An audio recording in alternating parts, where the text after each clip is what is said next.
Este es el manejo, vamos a hablar acerca del manejo del síndrome de Guillain-Barré, puesto que en los últimos meses, a partir de octubre, se ha habido un reporte otra vez de un brote, sobre todo en la región del norte, de nuevos casos registrados, sobre todo en el departamento de Lambayeque, con un total de 14 casos registrados de octubre a la fecha. Y los demás casos también en Cajamarca, La Libertad, Amazonas, San Martín, haciendo un total de 26 casos en este último mes que hemos tenido. Entonces, hay que recordar que meses antes, también en el cambio entre los meses de mayo a junio, hubo un registro también, un aumento de los casos de síndrome de Guillain-Barré. Se registraron a nivel nacional hasta 611 casos, 223 de ellos confirmados, 388 con alta sospecha. La mayoría de ellos, como podemos ver, se dieron principalmente en la costa del Perú y en la parte central, sobre todo en las ciudades de Junín y de Huancavelica, de Junín, La Libertad, de Cajamarca y de Lima, en unos 205 casos. Entonces, la idea de esta charla es justamente repasar el manejo que se debe dar en estos casos, ¿no? Tener en cuenta que el síndrome de Guillain-Barré es una polirradiculoneuropatía inflamatoria desmielinizante aguda. Es la causa más frecuente de parálisis aguda arrefléctica después de la erradicación que hubo del polio. Esta es una enfermedad que es a nivel mundial, se da en ambos sexos, en cualquier edad y en cualquier estación del año. También hay que tener en cuenta que, si bien es cierto, la mayoría de porcentajes tiene un buen pronóstico, un 20% de ellos tienen una severa incapacidad. Entonces, hay que tenerlo en cuenta, porque 20 de ellos, 1 de cada 5 pacientes, llegan a tener discapacidad después de pasada la enfermedad, inclusive recibiendo el tratamiento adecuado, y 5% de ellos mueren a pesar de haber recibido ya sea plasmaféresis o inmunoglobulinas. Entonces es importante una buena detección, una detección precoz y un manejo adecuado de esta enfermedad. Tenemos que epidemiológicamente se reportan en promedio un caso por cada 100.000 personas al año, y aumento del 20% de riesgo cada 10 años. Ahora hay que tener en cuenta que está relacionado con ciertos factores desencadenantes. Dentro de ellos, los principales van a ser las infecciones o las vacunas.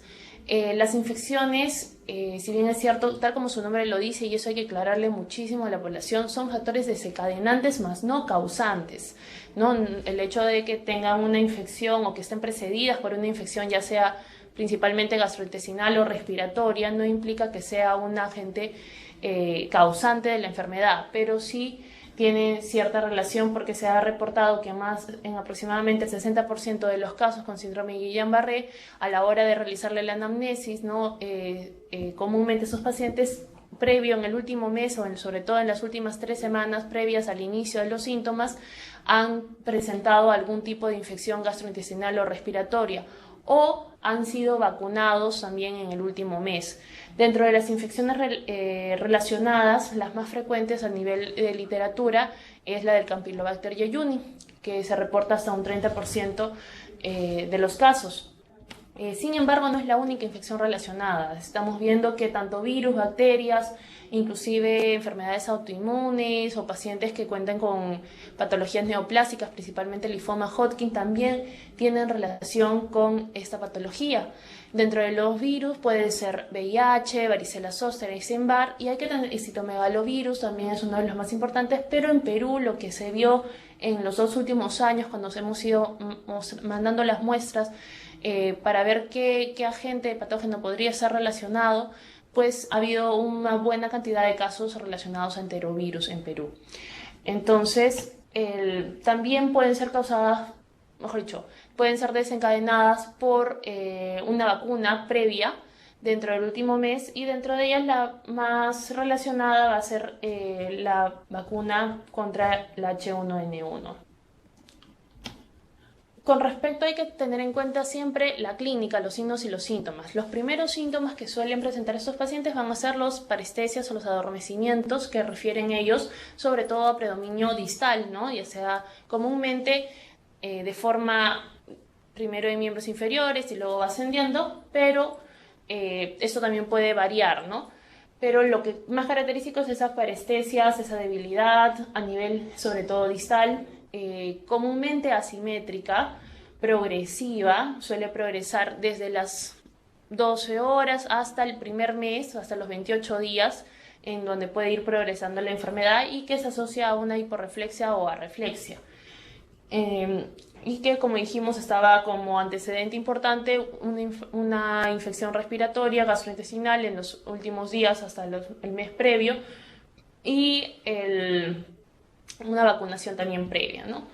También pueden ser asociadas a dolor lumbar. Hay que tener en cuenta que es una polirradículo neuropatía, entonces tiene también compromiso en algunos pacientes de compromiso radicular, entonces suelen tener también dolor lumbar, signos radiculares como la CE, el 50% pueden tener también debilidad facial, sobre todo afectación de los nervios craneales, sobre todo del 7, es decir, parálisis faciales, sobre todo biplejías faciales periféricas, ojo, debilidad orofaringia.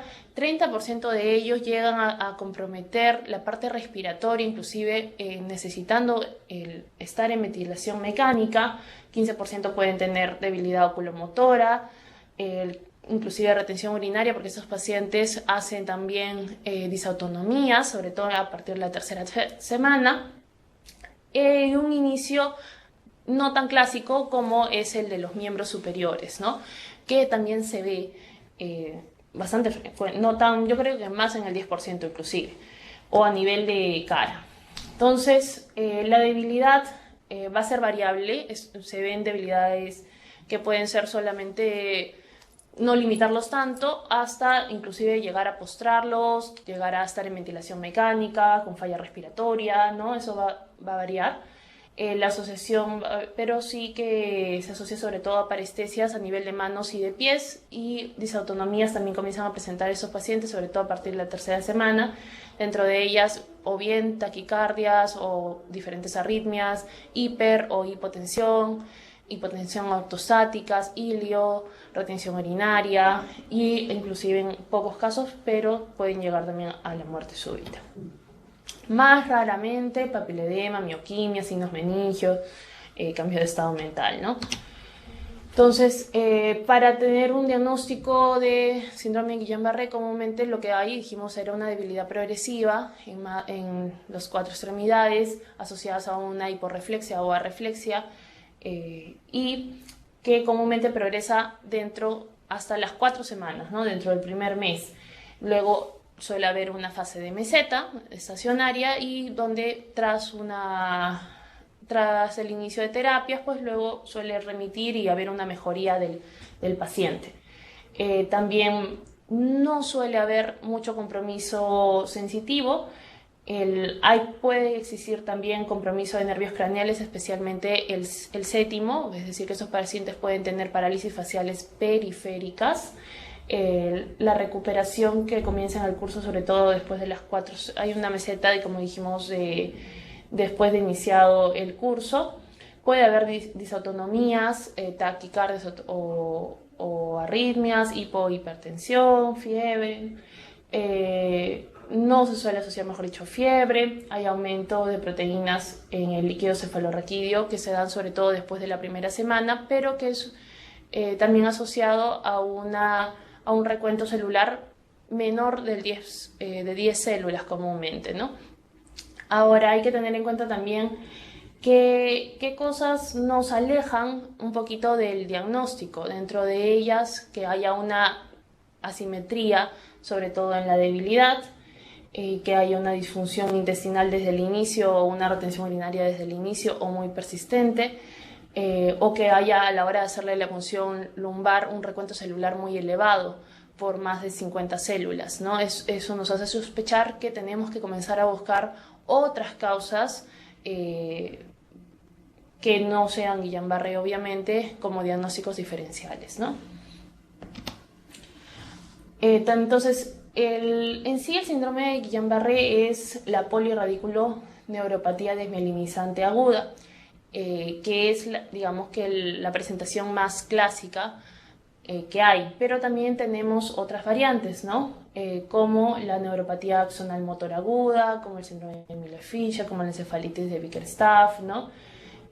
Pero la más clásica, la que se suele ver, es la polirradiculopatía desmielinizante aguda, que es más conocida como el síndrome de Guillain-Barré en el 90% de los casos, ¿no? Se han visto también que estos están asociados a anticuerpos, por ejemplo, en casos de síndrome de Miller-Fisher se suele asociar al GQ1b, ¿no? Y también se ve estas asociaciones en las variantes, sobre todo, como el síndrome de Bickerstaff.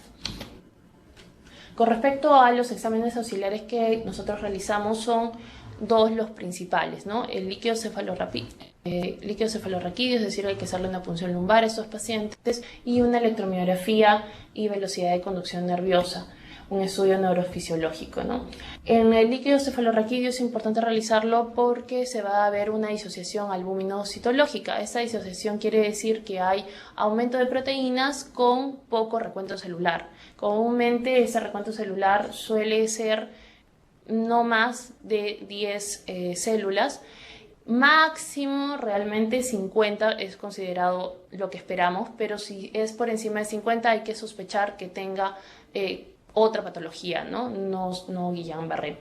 Entonces, esta elevación de las proteínas con recuento celular normal suele darse predominantemente a partir de la segunda semana, casi en el 50-60% de los casos, y ya en la tercera casi todos los casos, casi un 75% de pacientes llegan a presentar esta disociación. Si bien es cierto, en algunas emergencias se les recomienda que hagan la punción lumbar desde el inicio. No es pensando que vamos a encontrar una disociación albúmino-citológica, sino es sobre todo para a veces enviar las muestras para ver si están asociadas a algún patógeno y hacer las serologías, ¿no? Pero se recomienda en sí hacer la punción lumbar con el objetivo de ver la disociación albúmino-citológica a partir de la segunda semana desde que se inician los síntomas.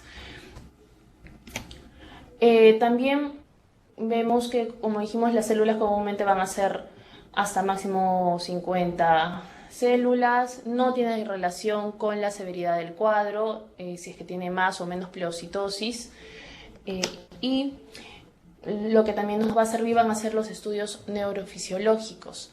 Se realizan estos pacientes, sobre todo a partir de la tercera semana, una electromiografía de velocidad de conducción nerviosa, buscando signos de desmielinización multifocal. Estos signos van a ser un bloqueo de conducción, ¿no?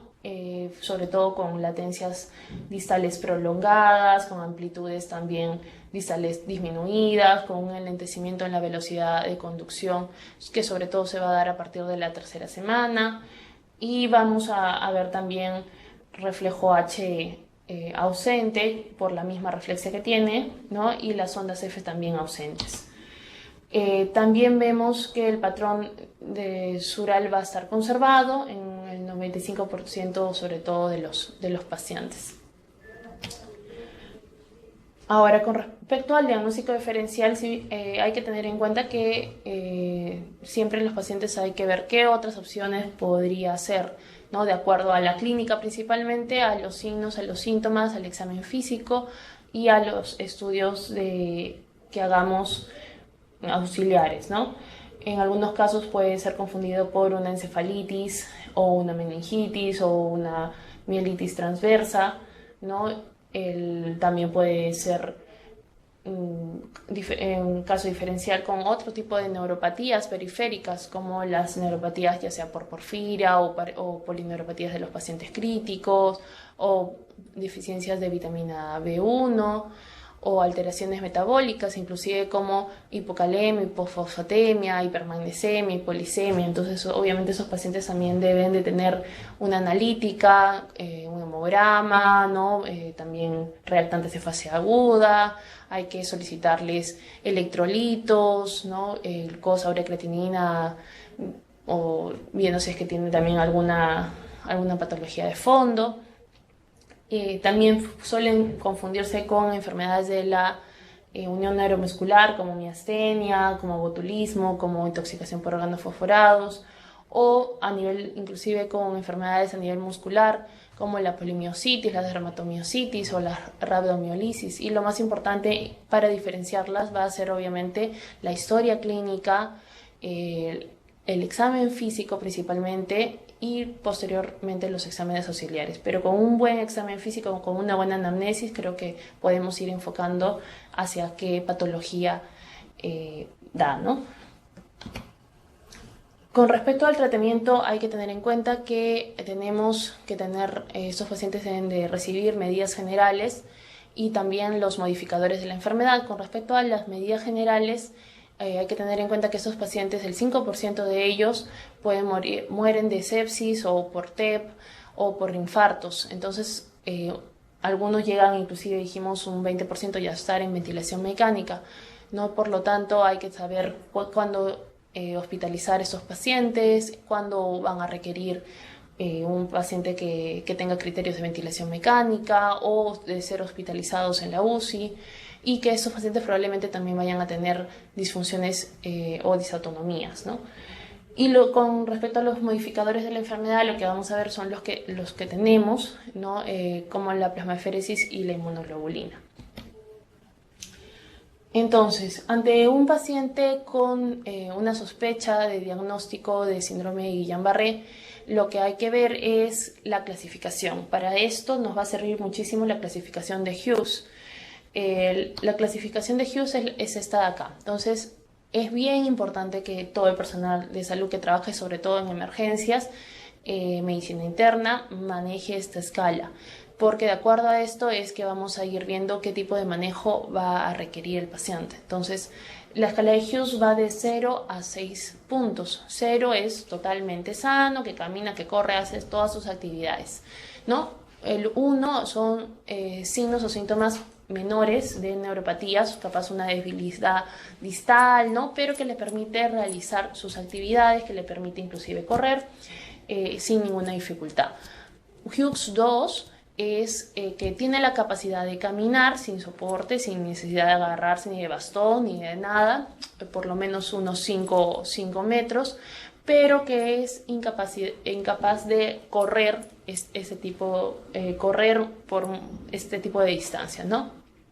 3 puntos va a ser cuando ya este paciente requiere soporte para poder movilizarse, es decir, o se necesita sujetar o andador o bastón o sostenerse de alguien para poder caminar. 4 es cuando ya no puede ni siquiera caminar y que tiene que estar sentado o postrado en una silla, ¿no? En la cama. 5 es que ya requiere ventilación mecánica y 6 es la muerte. Entonces, el punto de corte para el manejo va a ser una escala de Hughes de 2, ¿no? Si es menos de 2, comúnmente, como podemos ver acá, si es que es menos de 2, que se considera una severidad leve, un Hughes menos de 2, el tratamiento comúnmente va a ser medidas de soporte, ¿no? Y obviamente una observación para ver si es que esto va variando o no. Vamos a manejar el dolor, si es que hay un dolor tipo radicular, ¿no? A veces dejamos también gabapentinas, profilaxis para trombosis venosa profunda, rehabilitación, pero si es que estos pacientes ya tienen una escala de Hughes mayor a 2, es decir, cuando ya estos pacientes necesitan apoyo para caminar por lo menos unos 5 metros, estos pacientes ya deben de requerir sí o sí medidas de tratamiento específico con plasmaféresis o inmunoglobulinas, además de las medidas de soporte que también van a recibir. Entonces, es muy importante que todos los médicos, personal que trabajen en emergencias principalmente, medicina interna, pues tengan muy en cuenta que en base a esta escala es que vamos a saber qué pacientes van solo a medida de soporte y los podemos observar, y qué pacientes sí o sí probablemente se nos compliquen o tienen que requerir sí o sí de medicación con inmunoglobulina o plasmaféresis. Entonces, con respecto a la prevención de disfunción cardíaca pulmonar, siempre hay que tener, obviamente, estos pacientes tienen que entrar a un buen monitoreo, porque van a hacer disautonomías, tienen que estar con monitor. hacerle un chequeo de EKG, de la presión, de la saturación, ¿no? A ver si es que estos pacientes llegan a tener o no compromiso vulvar, es decir, si pueden deglutir o no. También en cuánto tiempo está la progresión. En algunos pacientes inclusive pueden llegar a hacer arritmias y requerir de marcapasos transitorios, o pueden comprometer la parte respiratoria, requerir ventilación mecánica, o si es que comprometen la zona vulvar, inclusive capaz no puedan deglutir bien y requieren una sonda nasogástrica. También hay que tener en cuenta esto: hay que sospechar de los pacientes cuando tienen un riesgo de entrar a falla respiratoria, y esta también es una de las diapositivas, creo que también más importantes, porque clínicamente nosotros podemos también tener una sospecha de qué pacientes van a entrar a falla respiratoria. Si es que tenemos 6 puntos. Si es que el tiempo de inicio de los síntomas al ingreso de la emergencia ha sido menos de 7 días, es decir, si es que había una progresión rápida de la clínica, ¿no? Si en menos de 7 días ya lo vemos que está disneico, está desaturando, y en menos de 7 días ha llegado a hacer ya un compromiso respiratorio, pues nos dice que este paciente probablemente va a ir mal. Si es que no puede toser, hay que pedirle al paciente que tosa, a ver, ¿puede toser o no? Que intente toser. Si es que vemos que no puede toser, hay que pedirle al paciente que se trate de parar por sí solo. Si es que no puede realizarlo, también nos orienta a que pueda ir a falla respiratoria. Hay que pedirle a los pacientes que levante los brazos, sobre todo que levante los codos por encima. Entonces, igual, y si es que está recostado el paciente, como es en la mayoría de los casos cuando llega la emergencia, ¿no? Hay que hacerlo que por sí mismo levante la cabeza para ver si es que la puede realizar o no. Y la elevación también hay que hacerle un perfil de hepático buscando las enzimas hepáticas, porque se ha visto que una elevación de las enzimas hepáticas también está relacionado a mayor riesgo de falla respiratoria. Entonces son estos 6 puntos que hay que evaluarlos, que son fáciles de evaluar creo la mayoría de emergencias, y si vemos que tiene por lo menos unos 4 de 6 puntos, pues probablemente esos pacientes en la mayoría de los casos, casi en un 90%, van a ir a ventilación mecánica. Entonces es importante que con estos signos y síntomas, que podemos evaluarlos rápidamente, que sean tanto en la historia como a la hora de evaluar al paciente, pues nosotros ya vayamos pensando qué pacientes se nos va a ir complicando y quiénes, bueno, podemos observarlos más tranquilamente. Ahora, también hay indicaciones para intubación que las guías lo mencionan, como la capacidad vital forzada a menos de 20 mililitros por kilogramo, o la presión inspiratoria máxima a menos de 30 centímetros de agua, la presión expiratoria máxima a menos de 40 centímetros de agua, pero es cierto que nosotros en la emergencia, en la mayoría de la emergencia, no contamos con una espirometría, que es lo ideal que deberían pasar estos pacientes, ¿no? Pero sí que hay que tenerlo en cuenta que se realiza, o se debería de realizar.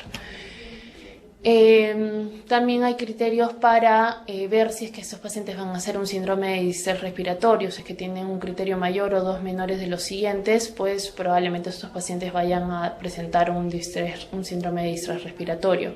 Por lo tanto, un AGA también es muy importante a la hora de evaluar a estos pacientes. Si es que vemos que tiene una hipercapnia, es decir, más de 48 milímetros de mercurio de CO2, o una hipoxemia por debajo de 56 milímetros de mercurio, ¿no?, de oxígeno, o una capacidad vital por debajo de 15 mililitros por kilogramos, pues si tiene alguno de ellos, nos va a orientar a que va a entrar en un síndrome de distrés respiratorio. De estos 3 criterios mayores, pues los que podemos obtener en un AGA va a ser la hipercapnia o la hipoxemia, ¿no? Entonces el AGA también es fundamental en estos pacientes. Y los criterios menores, que son si es que tiene una incapacidad para toser, o si tiene una incapacidad para deglutir, porque ya estamos hablando de que tiene un compromiso vulvar.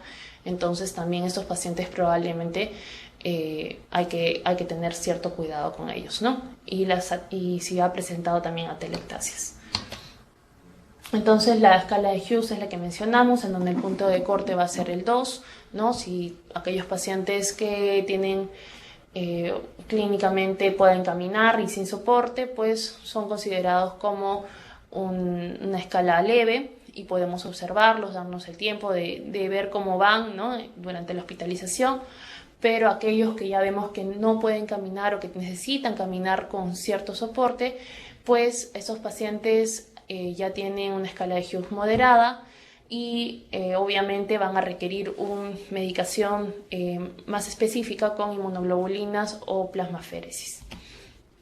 Entonces, los criterios de UCI y estos cuadritos que los hemos ido sacando son de la Guía Nacional del Ministerio de Salud, entonces, y que también se los hemos proporcionado los PTTs. Entonces, los criterios para el ingreso de la UCI va a ser una debilidad severa, rápidamente progresiva, dijimos sobre todo si es que ha progresado en los últimos 7 días, desde que inicia los sintomatologías, con o sin difusión respiratoria, necesidad de ventilación mecánica, aquellos pacientes que tengan síntomas vulvares como dificultad para deglutir o para hablar o para toser, ¿no?, disfunción o que estén presentando disautonomías graves, ¿no?, taquicardias o frecuencias cardíacas muy fluctuantes que por ratos hacen taquicardias, que luego hacen bradicardias, que se sube la presión o que se baja la presión o que comienzan a hacer hilio o que comienzan a presentar arritmias, ¿no? Entonces, si vemos que esos pacientes comienzan a presentar disautonomías, tienen que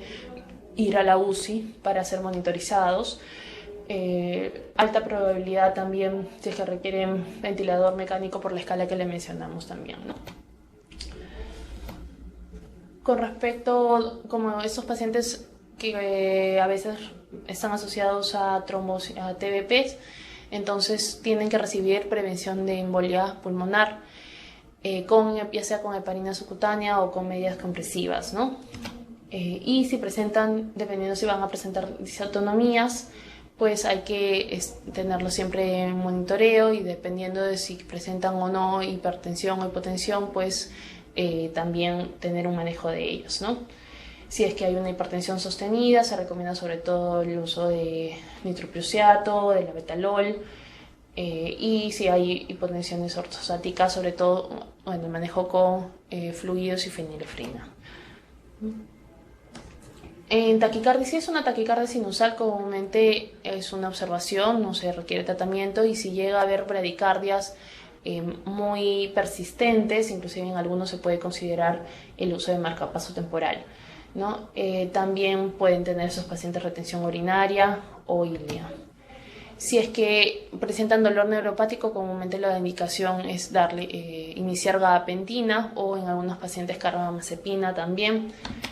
Y con estos pacientes la segunda parte va a ser mediante modificadores de la enfermedad como la inmunoglobulina y la plasmaféresis. Entonces, con respecto a la plasmaféresis, hay que tener en cuenta que se va a encargar de remover los anticuerpos, el complemento y otras sustancias efectores circulantes. Tiene una efectividad demostrada. Ahora, con respecto a la diferencia entre plasmaféresis e inmunoglobulina, se ha dado cuenta que ambas son igualmente efectivas. Los estudios hasta ahorita no han demostrado que una sea mejor que otra, pero hay que ver también la disponibilidad, ¿no? Los tiempos que se van a usar. La efectividad de la plasmaféresis es sobre todo si se da, es mayor si se da dentro de la primera semana desde que se inician los síntomas hasta los 30 días, hasta el mes de iniciado el cuadro, ¿no? Entre más precoz sea el inicio, probablemente sea más efectivo también el tratamiento. Se suele dar en sesiones interdiarias, ¿no? Se recomiendan unas 5 sesiones interdiarias, ¿no? Un total de 5 recambios plasmáticos. Ahora, los efectos adversos que suelen tener es hipotensión principalmente, y en algunos casos se han reportado casos de sepsis secundaria. Ahora, ¿a qué pacientes no podemos o no son tributarios de plasmaféresis? Aquellos pacientes que no pueden tolerar la colocación de catéter venoso central, porque a esos pacientes se les va a tener que colocar un CVC, ¿no? Un catéter venoso central. Aquellos pacientes que están sépticos o hemodinámicamente inestables, entonces en estos pacientes vamos a optar sobre todo con inmunoglobulinas, ¿no? Aquellos pacientes que tengan alergia a la albúmina o al plasma fresco también está contraindicado. Pacientes con alergia a heparina no deben recibir tampoco heparina como anticoagulante porque lo vamos a usar durante el procedimiento. Pacientes con hipocalcemia, ya que el citrato puede agravar la hipocalcemia y vamos a usarlo también durante el procedimiento. Se recomienda a los pacientes que tomen yecas, ¿no?, antihipertensivos, el tipo yeca, que suspendan su uso por lo menos durante las 24 horas previas desde que vamos a iniciar la plasmaféresis. Entonces eso también hay que tenerlo en cuenta. Y con respecto a la inmunoglobulina, el mecanismo en sí es desconocido, pero es tan efectivo como la plasmaféresis. Se da en una dosis de 0.4 gramos por kilogramo de peso, en dosis de 3 a 5 días. Comúnmente lo solemos dar en los 5 días. No hay mayor efectividad si es que se combinan inclusive las dos terapias, plasmaféresis y inmunoglobulina, y ambas también son igualmente efectivas, ¿no? Con respecto a los efectos adversos, los más frecuentes relacionados van a ser que puede ocasionar una meningitis aséptica o presentar un rash o una insuficiencia renal aguda o hiperviscosidad o anafilaxia. Pero suelen ser muy raros estos casos. Está contraindicado sobre todo en pacientes que han tenido una reacción sistémica anafiláctica después de haber administrado previamente una gamma globulina o anticuerpos antiglobulina A, y también en aquellos que tienen deficiencia de inmunoglobulina A. Por los demás, digamos que no tiene mayor contraindicación, ¿no? Ahora, esta es también de la guía de neurofisiología del MINSA, entonces sí también hay que tener en cuenta que solemos dar una premedicación de la inmunoglobulina. Entonces, antes de pasar la inmunoglobulina, se recomienda una premedicación con metilprednisolona de 100 miligramos endovenoso, con una ampolla de clorfenamina de 10 miligramos endovenoso y el paracetamol de 1 gramo por vía oral. Y ya luego iniciar la dosis recién de inmunoglobulinas a la dosis que le dijimos que era 0.4 gramos por kilogramo de peso por día durante los 5 días, es decir que al final va a recibir 2 gramos por kilogramo de peso. Se debe infundir en bomba de infusión, ¿no? Y también les estamos dejando ahí para que saquen también la velocidad de infusión. Entonces hay que tener en cuenta que estos pacientes van comúnmente con premedicación porque a veces pueden presentar rash alérgico, entonces suele asociarse la clorfenamina y la metilprednisolona previamente. Con respecto al pronóstico del síndrome de Guillain-Barré, es bueno, en el 80% de los casos suelen recuperarse, inclusive caminar independientemente. Al año prácticamente el 85% de los casos se recupera casi totalmente.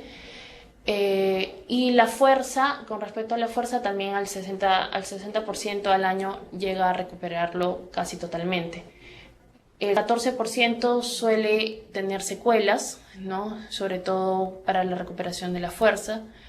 Y un 5 a un 10% llegan a tener hasta un curso prolongado, de tener varios meses de estar en ventilación mecánica y una recuperación incompleta. Como dijimos, 5% de los casos llegan a morir a pesar de haber recibido inmunoglobulina o plasmaféresis. 20% de ese 5%, 20% de ellas, de las muertes, van a ser dependientes también de ventilación mecánica.